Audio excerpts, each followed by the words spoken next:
혹시 이런 말을 들어보셨는지 모르겠습니다. 사람은 바뀌지 않는다. 예.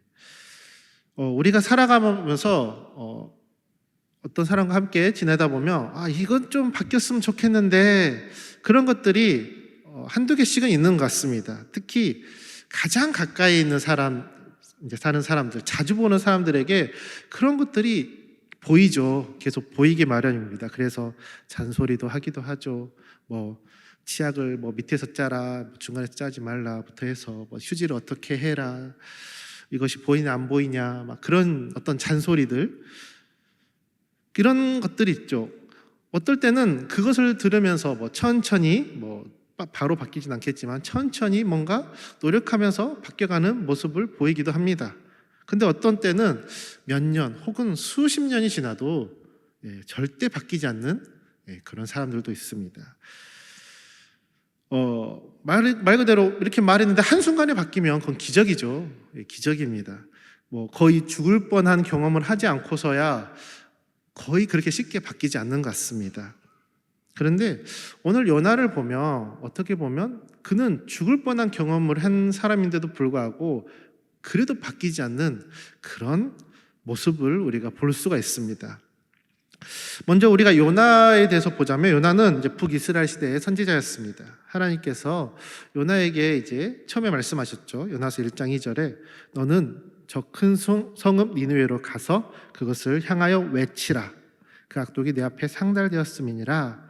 근데 이 말씀을 들은 요나는 하나님의 말씀을 정면으로 거절합니다. 그래서 하나님께서 동쪽 니느웨로 가라고 하셨는데 그는 정반대, 배를 타고 서쪽으로 있는 다시스로 도망가려고 욥바로 가죠. 그렇게 욥바에서 배를 타고 다시스로 도망가는 요나를 하나님께서 풍랑으로 막으십니다. 그리고 요나를 바다에 또 던져지게 되었을 때 하나님께서 물고기를 예비해 두셔서 그를 삼키게 하죠. 그래서 그 물고기 뱃속에서 요나는 하나님께 회개합니다. 자신의 하나님 앞에 회개하면서 정말 기도를 합니다. 그리고 그렇게 3일째 되던 날에 물고기가 요나를 육지에 뱉고 그리고 다시 하나님께서 요나에게 니느웨로 가라고 말씀 주시고 요나는 그때 일어나서 니느웨로 가게 되죠. 이런 모습을 보면 우리가 기대한 것은 이제 요나가 하나님의 말씀을 이해했나 보구나, 이런 특별한 경험을 했으니까 죽다 살아났으니까 그럼 뭔가 변했구나 라는 생각을 하기 마련입니다. 근데 요나가 거기서 말씀을 전하는 모습을 보면 또 좀 다릅니다. 요나가 이제 3장 4절에 보시면 니느웨에게 이제 40일이 지나면 멸망할 것이다 라고 말을 전하죠. 근데 그는 그 니느웨의 이 말을 전하는 것을 다 하루만 합니다. 40일의 기간이 있고 또 그 성읍을, 사흘이 걸릴 정도로 큰 성읍, 그런 성읍을 단 하루만 말씀을 전하고 그칩니다. 그런데 하나님께서는 또 은혜의 하나님께서 요나의 그 말을 사용하셔서 그 니느웨의 사람들의 마음을 동하게 하시고 변화시키십니다. 그래서 왕부터 일반 백성까지 모두가 회개하는 그런 기적과 같은, 한 번 말했는데 그런 기적과 같은 일을 하나님께서 벌이십니다. 정말 놀라운 장면이죠. 말 그대로 기적입니다. 그런데 그 안에서도 그 모습을 봤는데도 변하지 않는 사람이 있습니다. 바로 요나입니다. 오늘 말씀, 이제 오늘 본문 4장 1절에 보면 이렇게 시작합니다. 1절에 요나가 매우 싫어하고 성내며 라고 말합니다. 무엇을 보고 성내냐면 이제 하나님께서 그들이 회개하고 돌이키는 것을 보고 그들이 마음속에 악독이 떠나는 것을 보고 하나님께서 심판의 뜻을 돌이키십니다. 근데 그것을 보고 요나는 싫어합니다. 근데 이 싫어했다는 말이 히브리어로는 이제 라라는 단어인데 이 단어는 단순히 기분 나쁘다, 감정적으로 뭔가 좀 안 좋다, 그런 뜻이 아니라 악하다라는 의미를 담고 있습니다. 그러니까 요나는 하나님께서 니느웨를 용서하는 일이 악한 일이다 라고 생각하고 있는 것이죠. 좀 아이러니하죠. 아이러니합니다. 죄인을 회개하고 살아난다면 우리는 그 기쁨에 같이 동참하고, 저 사람이 예수님 믿었어, 와 우리 축하해줘, 다 박수 칠 만한 그런 이름이 마땅함에도 불구하고 요나는 그거를 악한 일, 나쁜 일로 여긴 것이죠. 우리가 생각을 해보면 하나님께서 이 심판의 말을 전한 궁극적인 목적이 무엇이겠습니까? 바로 그 말대로 이 말대로 너희들 망해라 라는 것이 아니라 그 궁극적인 목적은 경고죠, 경고. 심판의 말을 전하신 이유는 그대로 망하는 것이 아니라 그들이 돌이키기를 바라는 마음으로 심판의 말을 전하십니다. 여러분, 부모가 아이들에게 말하죠. 너희들 그렇게 하면 다친다 라고 말합니다. 그러면 너희들 그렇게 해서 다쳐라 라는 말이 아닙니다. 그렇게 하지 마라, 그러면 다치니까 라는 의미가 담겨 있죠. 그런 것처럼 하나님께서 심판의 말을 전하는 것은 그 심판을 피하고 나에게 회개하고 돌아와라 라는 그런 궁극적인 의미가 담겨져 있는 것입니다. 그리고 니느웨의 백성은 하나님의 심판의 말씀을 듣고 회개를 했죠. 온 백성이 옷을 찢고 온 백성들이 금식을 하면서 하나님께 부르짖었습니다. 회개했습니다. 그리고 하나님은 그 회개를 받으시고 뜻을 돌이키신 것이죠. 어떻게 보면 하나님께서 원하시는 그 목적대로 이루어 가신 것입니다. 근데 요나는 기뻐하지 않고 오히려 분노하고 있는 것입니다. 생각해 보시면 요나 그 자신은 어떤 사람인지 보면 그 자신도 그런 용서를 받은 자입니다. 자신은 하나님의 말씀을 거역하고 하나님의 말씀을 떠나고 그 말씀 안 듣는다고 멀리 도망갔던 자였습니다. 그럼에도 하나님께서는 그를 부르시고 어떻게든지 회복시키시려고 그 물고기 뱃속을 경험하게 하시고 죽음에서 건지시는 그런 은혜를 요나는 직접 경험을 했습니다. 그런데 그 은혜를 누린 자가 다른 자가 그 은혜를 누렸다고 그는 그것을 악하게 본 것이죠. 그가 그러면 하나님을 몰라서 그런 거냐? 그렇지는 않았습니다. 그는 하나님에 대해서 알고 있었죠. 요나 2절 후반절의 말씀에 보시면 그는 하나님에 대해서 이렇게 말합니다. 주께서는 은혜로우시며 자비로우시며 노하기를 더디하시며 인애가 크시사 뜻을 돌이켜 재앙을 내리지 아니하시는 하나님이신 줄을 내가 알았음이니이다. 요나는 하나님의 성품을 잘 알고 있는 자였습니다.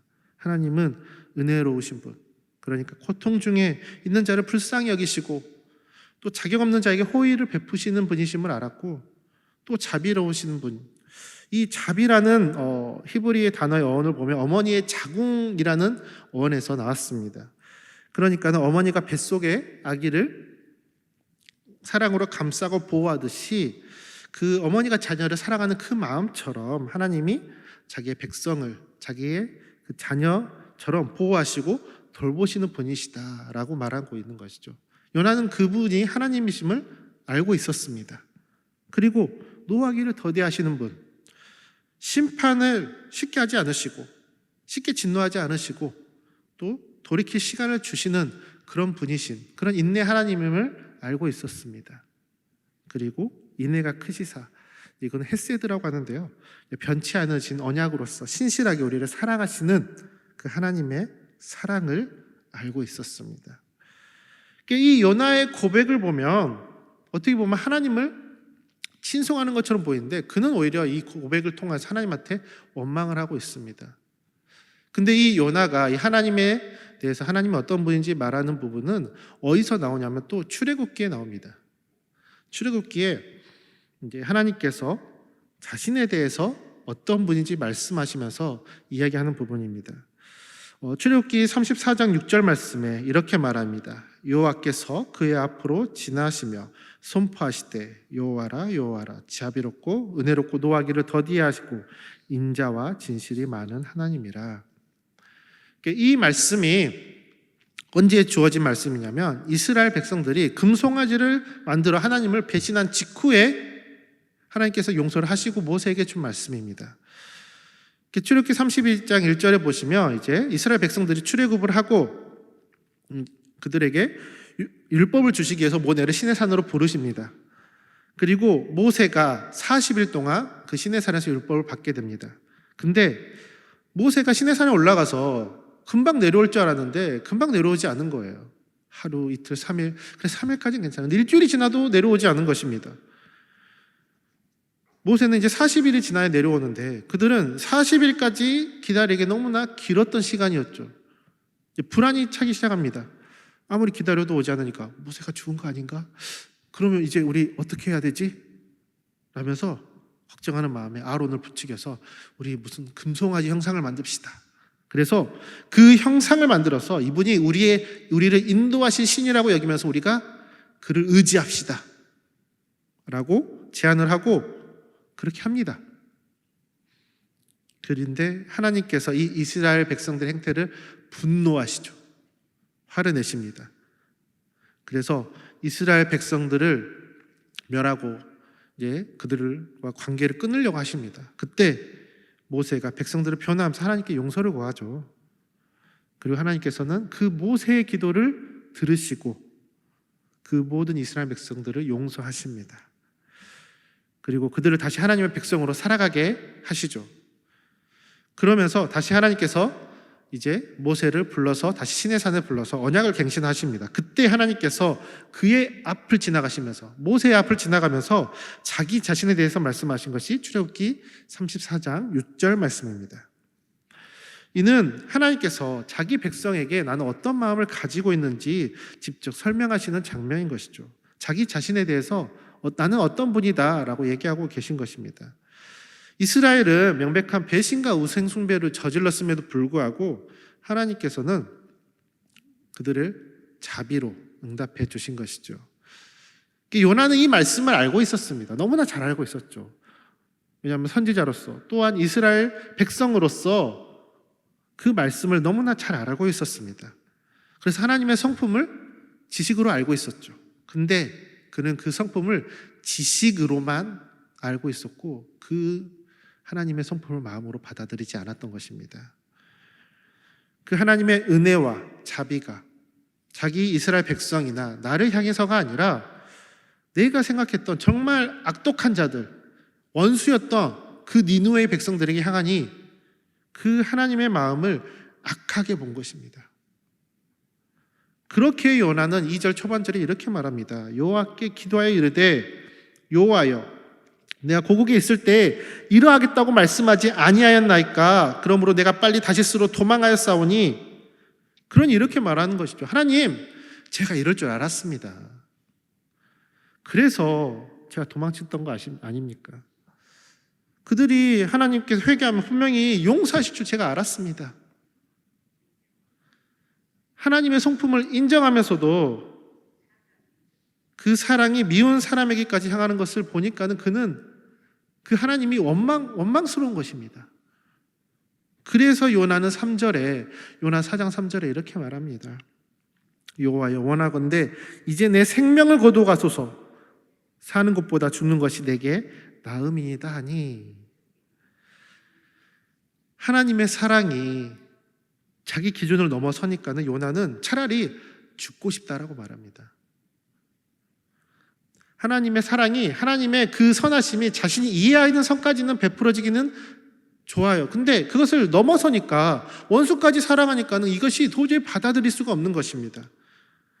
어떻게 저런 사람이 저런 복을 누리면서 살아갈 수 있느냐? 저런 사람까지 사랑하면 불공평하지 않습니까, 하나님? 그렇게 분노하면서 원망한 것이죠. 근데 이게 요나만의 모습이 아니라 이 예수님께서도 이러한 비유를 또한 말씀을 하십니다.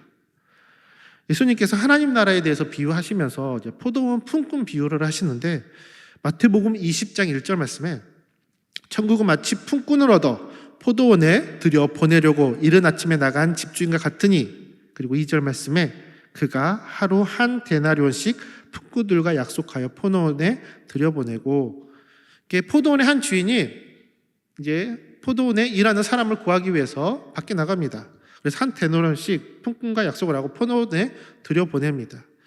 그는 이제 준비된 사람이 아니라 그냥 놀고 있는 사람들을 찾아가서 거리에서 놀고 있는 사람을 찾아가서 그냥 그 자신들에게 우리 포도원에 이래라. 그럼 내가 상당한 것을 주겠다 라고 부르죠.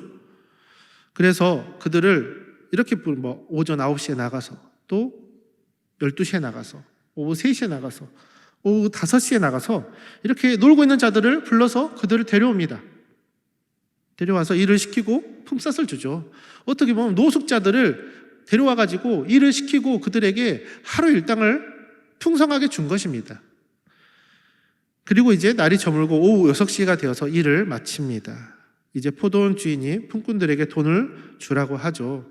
그래서 9절 제11시. 제11시는 우리나라 시간으로 오후 5시입니다.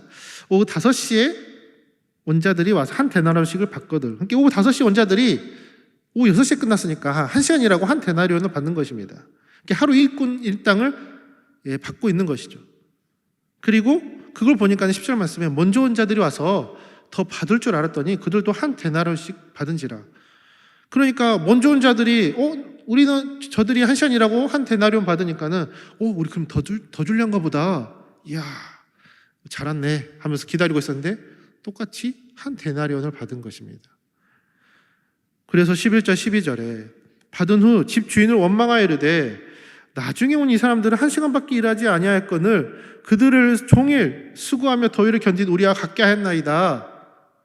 아니 5시에 온 사람이 1시간만 일하고 그렇게 한 데나리온 하루 품삯을 받았는데 왜 우리는 아침 9시에 하루 종일 일했는데 왜 저들과 똑같이 받습니까? 물론 이제 한 데나리온이 적은 액수는 아닙니다. 일반적으로 하루 이제 노동자의 품삯을 하는데 그들이 어떻게 보면 일한 만큼 정당하게 받은 것이죠. 더구나 그들은 놀고 있었습니다. 노숙자였던 것이죠. 그들을 불러서 일해라. 내가 품삯 주겠다 하면서 부른 것이죠. 그런데 그들은 어떤 사람은 1시간 일하고 어떤 사람은 나는 종일 일했는데 어떻게 동일하게 받냐라고 원망합니다. 물론 이제 지금 우리와 같은 만약에 어떤 한 생각을 해보시면 내가 직장에서 난 아침 9시부터 6시까지 열심히 일했어요. 근데 저기는 하루에 1시간만 일하고 들어가요. 근데 월급이 똑같아. 그러면 저희들 입장에서도 좀 이제 불만이 쌓이겠죠. 원망하겠죠. 왜 이렇게 됐지? 왜 저 사람은 1시간만 일하고 나는 이것은 이렇게 종일 일했는데 똑같은 봉급을 받는 일, 이건 불공평하다 원망할 수도 있는 것입니다. 어떻게 보면 자연스러운 것일 수도 있죠. 오히려 노동청에 신고할 수도 있는 것이죠. 그런데 주인은 이렇게 말합니다. 13절에 내가 나와 한 약속은 한 데나리온이지 아니하느냐. 너와 나와 약속은 한 데나리온을 약속하지 않았느냐. 그리고 이제 15절에 내가 내 것을 가지고 내 뜻대로 할 것이 아니냐. 내가 선함으로 내가 악하게 보느냐. 그러니까 내가 놀고 있는 너희들에게 선을 베푸고 너희를 품꾼으로 받아들이고 내가 가진 것을 토대로 봉급을 주었는데 어떻게 보면 내가 가진 것을 통해서 너희들에게 선한 일을 한 것인데 왜 너희들은 그것을 악하게 보느냐 라고 묻고 있는 것입니다. 그러면서 예수님께서 16절에 이렇게 말합니다. 하나님 나라에 대해서 이와 같이 나중된 자로서 먼저 되고 먼저 된 자로서 나중되리라. 예수님은 말씀하신 것이죠. 먼저 되고 나중되는 것은 너희들의 생각으로 하는 것이 아니다. 하나님의 주권이다. 하나님 나라는 하나님의 주권으로 다스려진 그런 곳이다. 먼저 된 자가 나중될 수도 있고 나중된 자가 먼저가 될 수도 있는 것이다. 근데 요나의 문제도 이와 똑같은 것입니다. 하나님의 선하심이 요나에게는 불공평하게 느껴진 것이죠. 어떻게 그럴 수 있지? 자신들이 생각했을 때는 이것은 용납할 수 없는 것입니다. 그 선하신의 기준을 하나님의 주권으로 보지 않고 자기 기준으로 판단한 것입니다. 하나님, 저 사람들은 벌 받아야 되잖아요. 그런데 왜 용서하십니까? 그는 변하지 않은, 그렇게 자신이 구원받은 것을 생각하지 않고 그는 변하지 않은 채 그 자기만의 생각 속에 갇혀 있던 것이죠. 그렇게 하나님의 역사하심을 깨닫고 또 본인이 직접 하나님의 그 인애, 하나님의 오래 참으심, 하나님의 그 선하심을 직접 경험했음에도 불구하고 그는 여전히 변하지 않은 채 자기 생각에만 갇혀서 분노하고 살고 있는 것입니다. 이런 요나의 분노에 하나님께서는 요나에게 묻습니다. 4절 말씀에 여호와께서 이르시되 내가 성내는 것이 옳으냐? 너가 화내는 것이 이게 옳은 일이냐? 이게 생각해 보라는 것이죠. 요나는 지금 하나님의 뜻을 동의하지 못하고 있습니다. 하나님께서 니느웨를 용서하신 것을 보고 틀렸다라고 얘기합니다. 그런데 하나님이 하신 일이 요나가 판단할 자격이 있나요? 그런 권리가 있나요? 없습니다. 왜냐하면 이 세상의 통치자이자 주권자인 분은 하나님이시기 때문이죠. 요나가 아닙니다. 그가 그렇게 하나님이 하신 일에 화를 내고 분노라는 것은 결국 뭐냐면 하나님의 권위를 인정하지 않는다는 것이에요. 실제로 이 히브리 원문을 보면 요나가 하나님께 화내는 이 2절, 3절 말씀에 나라는 표현이 엄청 많이 등장합니다. 무려 9번이 등장하는데 우리 성경에서는 5번 정도로 번역돼서 나타났는데 히브리어에서는 이제 매 문장마다 막 나가 이렇게 화났던 그러면서 막 반복하면서 말하고 있습니다. 그의 분내는 명확하게 어디 중심이냐면 자기 중심이라는 것을 그 본문을 통해서 말하고 있는 것이죠. 그래, 하나님 뜻을 알겠어요. 하나님 어떤 분이신지 알지만 그건 내 생각, 내 기준과 맞지 않습니다. 내가 판단하고 내가 결정하고 있는 것과 너무 다릅니다. 그건 불공평합니다. 라고 그는 죽다 살아났음에도 그는 변하지 않은 채 자기 판단, 자기 정의로 하나님을 재단하고 있는 것입니다. 그런데 하나님께서 그런 요나에게 그래? 그럼 너 도저히 안 되겠다. 그냥 죽어라. 그럼 나가라. 라고 하지 않습니다. 하나님께서는 자기의 성품대로 또 요나를 인내와 은혜로 대하십니다. 오히려 요나의 마음을 깨우치기 위해서 또 다른 것을 계획하고 계십니다. 이렇게 요나가 하나님께서 요나에게 성내는 것이 옳으냐라고 물을 때 요나는 대답하지 않고 5절 말씀에 이제 성읍으로 나갑니다. 성읍 동쪽에 가서 거기서 초막을 짓고 이 성읍에 무슨 일이 있는지 이제 보려고 거기에 있습니다. 그러니까는 혹시라도 니네가 망할까라고 지켜보고 있는 것이죠. 하나님 두고 보겠습니다. 이거 망해야 됩니다. 제발 망하게 해주세요라는 그런 마음이 있었을 것입니다. 그런 마음으로 거기에서 있는 것이죠. 그런 요나에게 하나님은 박넝쿨을 준비하십니다. 6절 말씀에 하나님 여호와께서 박넝쿨을 예비하사 요나를 가리게 하셨으니 이는 그의 머리를 위하여 그늘이 지게 하며 그의 괴로움을 면하게 하려 하심이었더라. 요나가 박넝쿨로 말미암아 크게 기뻐하였더니 하나님께서 박넝쿨을 준비해 주셔서 요나에게 그늘을 주십니다. 하나님은 그토록 화를 내고 있던 요나를 오히려 박넝쿨을 예비해 주셔서 보호하고 계신 것입니다. 그늘을 만들어 주시고 그 괴로움을 덜어 주시고 그리고 요나는 그 한 그루의 그 식물이 자라 그늘이 된 것을 보고 그 박넝쿨로 말미암아 크게 기뻐하죠. 그리고 7절 말씀에 하나님께서는 이번에는 벌레를 준비를 하십니다. 하나님이 벌레를 예비하사 이튿날 새벽에 그 박넝쿨을 갉아먹게 하심에 시드니라. 그리고 8절에 해가 뜰 때 하나님이 뜨거운 동풍을 예비하셨고 해는 요나의 머리에 쪼임에 요나가 혼미하여 스스로 죽기를 구하이르되 사는 것보다 죽는 것이 내게 나으니다 하니라. 그러니까 하나님께서는 또 벌레와 뜨거운 동풍과 햇빛을 보내셔서 요나의 머리에 이런 뜨거운 열기를 내리쫓게 합니다. 그때 요나가 다시 외치죠. 사는 것보다 죽는 것이 내게 낫겠습니다. 요나는 박넝쿨이 죽자 이번에는 자기도 죽고 싶다라고 말합니다. 얼마나 이 감정적인 그런 사람입니까? 그때 하나님께서 요나에게 또 동일하게 묻습니다. 9절 말씀에 하나님이 요나에게 이르시되 내가 이 박넝쿨로 말미암아 성내는 것이 어찌 옳으냐 하시니 그가 대답하되 내가 성내어 죽기까지 할지라도 옳으니이다 하니라. 너가 박넝쿨로 말미암아 성내는 것이 옳으냐라고 하나님께서 물으니까는 이번엔 요나가 내가 성내어 죽기까지 이것이 옳습니다. 내가 성내는 것은 옳습니다 라고 말하고 있습니다. 어찌 보면 하나님께서 4절과 9절 두 번 같은 질문을 하신 것입니다. 너가 성내는 것이 옳으냐? 처음에는 니느웨를 용서한 일에 대해서, 그리고 두 번째는 박넝쿨을 시들게 하는 일에 대해서 하나님은 묻습니다. 그리고 모두 요나는 이 두 질문에 그렇다라고 말하고 있는 것이죠. 니느웨가 용서받은 것도 박넝쿨이 없어지는 것도 나에게는 옳지 않습니다. 나는 화낼 권리가 있습니다. 죽기까지 그 감정이 맞다고, 내 생각이 맞다고 나는 주장합니다.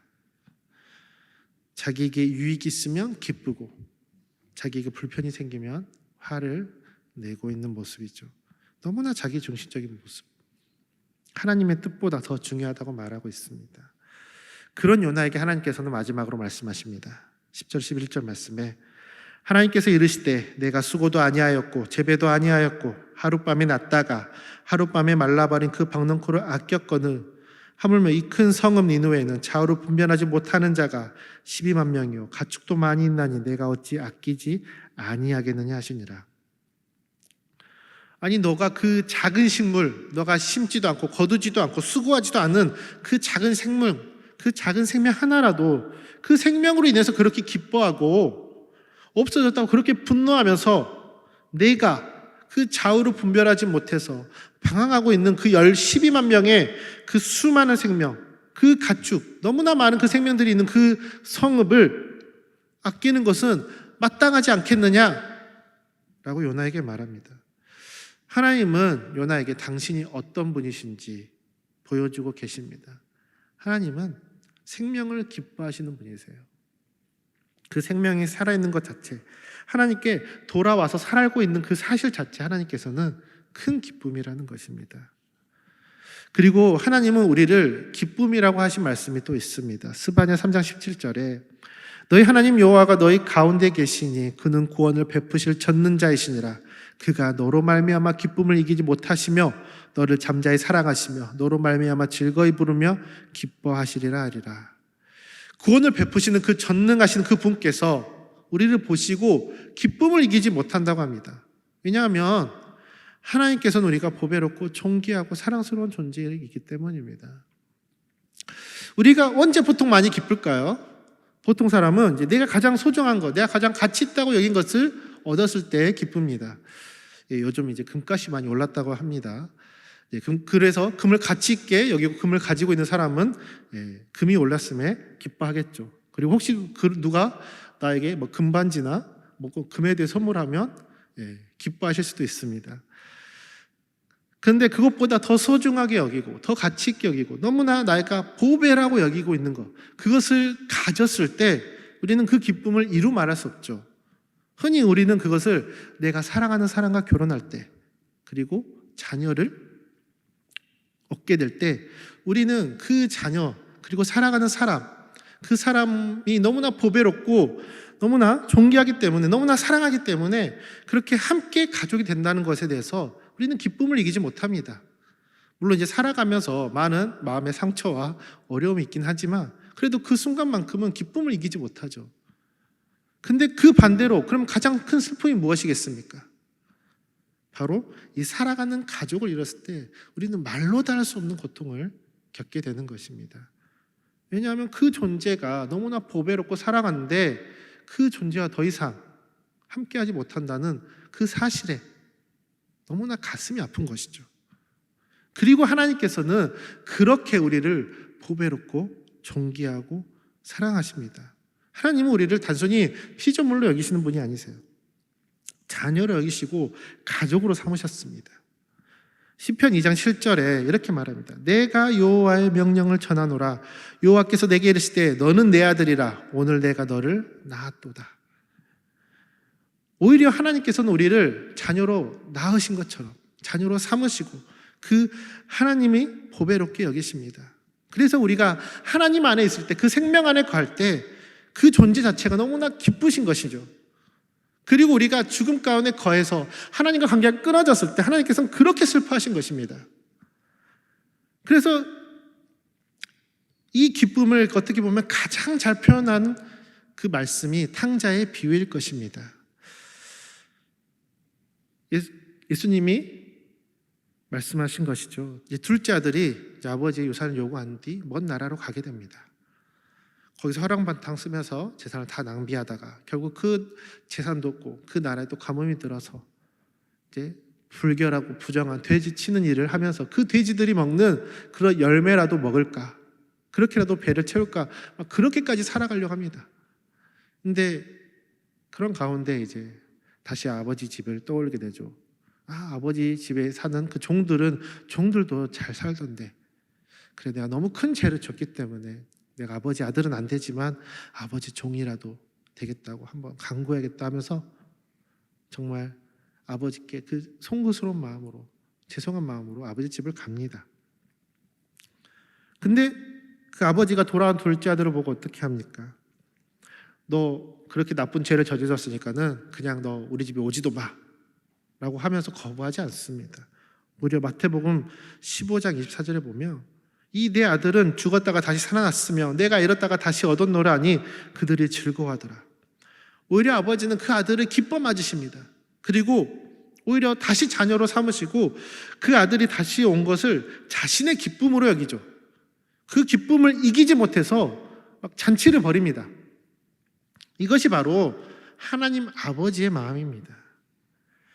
그리고 요나에게 보여주셨던 그 요나가 기억하고 있던 하나님의 성품인 것입니다.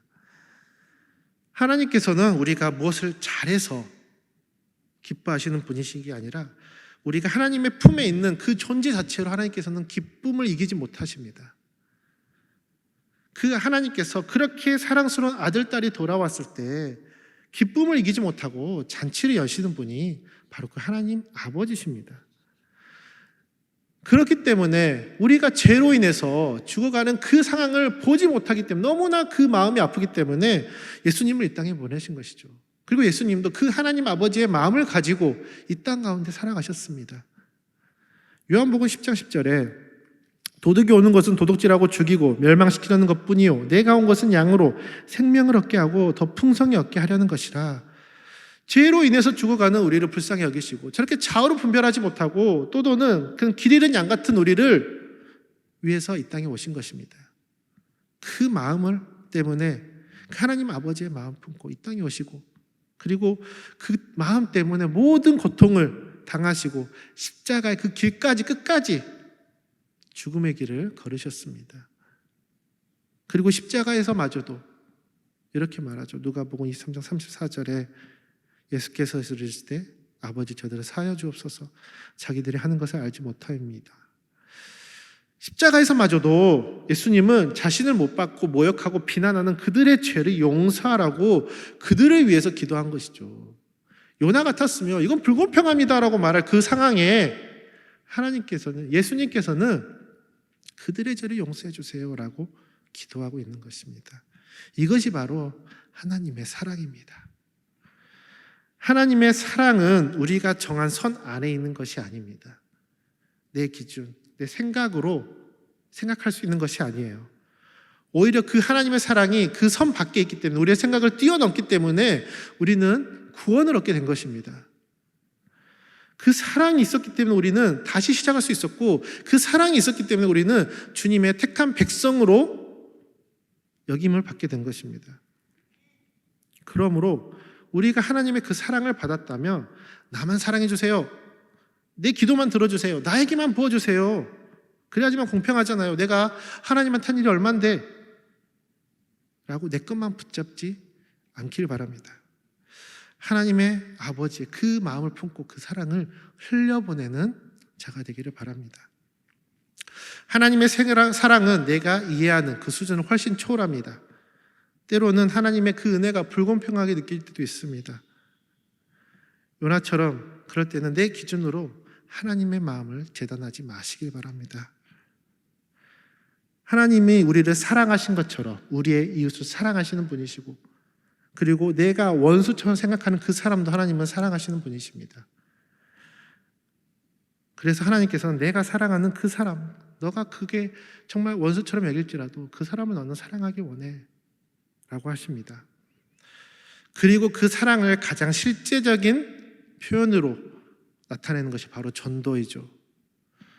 전도는 그 사람이 하나님의 말씀으로 생명을 얻고 영원한 삶을 누리기를 바래 그런 사랑을 궁극적으로 표현하는 그런 행동입니다. 또한 그 사랑과 함께 하나님이 계신 천국에서 함께 영원히 살기를 바라는 그런 소망도 담겨져 있는 것입니다. 지금 우리가 이제 함께 준비하고 있는 새생명 전도축제, 그 안에 담겨진 마음이 바로 이런 하나님의 마음이 담겨져 있는 것입니다. 한 사람 한 사람을 위해서 기도하고 낮아지고 기다리고 초대하고 때로는 부담이 되고 때로는 이것이 내가 왜 이렇게까지 낮아져야지 이렇게 불공평하게 여겨지고 그럴 때도 있지만 그보다 더 큰 우리를 사랑하신 그 하나님의 아버지 마음이 있기 때문에 그렇게 하나님이 나를 사랑하셨기 때문에 우리는 그 사랑의 마음으로 할 수 있는 것입니다. 디모데전서 2장 4절에 하나님은 모든 사람이 구원을 받으며 진리를 아는 데 이르기를 원하시느니라. 이것이 하나님의 뜻입니다. 이 하나님의 뜻을 알고 그분이 품으신 마음을 우리도 품기를 바랍니다. 제가 즐겨 부르는 찬양 중에 이런 찬양이 있습니다. 아버지 당신의 마음이 있는 곳에 나의 마음이 있기를 원해요. 예, 그런 찬양이 있는데 아마 아실 분은 아실 것 같은데 거기에 이런 가사가 있습니다. 나의 마음이 아버지의 마음을 알아 내 모든 뜻 아버지의 뜻이 될 수 있기를.